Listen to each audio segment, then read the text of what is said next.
Danish Minister for Development Cooperation has announced a special youth package which shall, among other things, see to the provision of financial support to the African Development Bank to start Youth Entrepreneurship and Innovation Trust Fund. The minister made this known at a youth-led accountability in the fight for the gender equality engagement on the sidelines of the 72nd General Assembly in New York.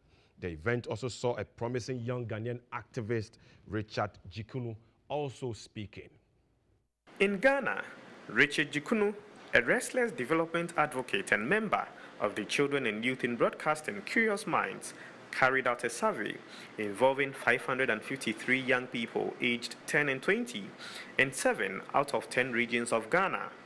Key findings showed that 45% of them had no knowledge of any form of contraception. More than half of mothers also said that they would rather have their delivery assisted by a traditional birth attendant than attend a health clinic.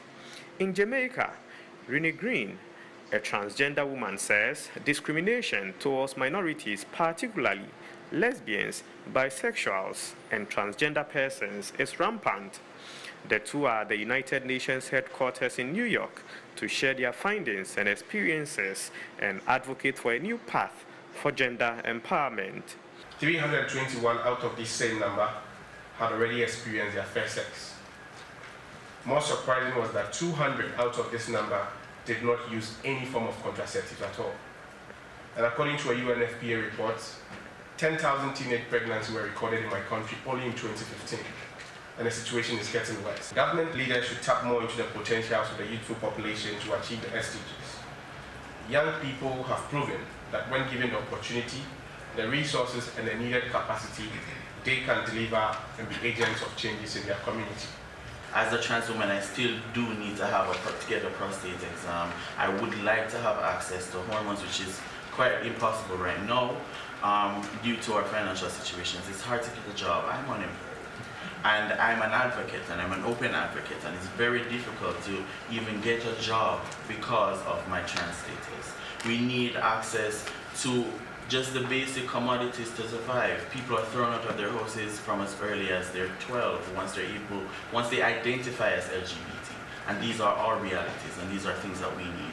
And I just want for people to understand that we are human, we are here, we deserve to be protected, we deserve to be respected, and we deserve the same liberties and freedoms that everybody else does. 2 years have passed since world leaders signed up to the Sustainable Development Goals, but there remains an urgent need to meaningfully include all young people to ensure no one is left behind. Young women particularly face barriers to participation, including time and mobility constraints, overcoming traditional role expectations and development programs. Denmark Minister for Development Cooperation says the right conditions have to be set to bring out the best in young people.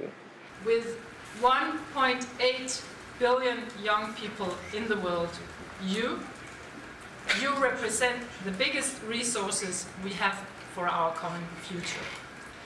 Advancing young people's access to information on sexual and reproductive health and rights is absolutely key to break the barriers to youth empowerment, including especially young women's economic empowerment.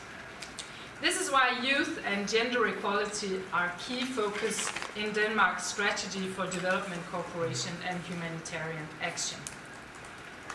To walk the talk, I today internationally launched a youth package with concrete actions as to how we will enable development by and with youth.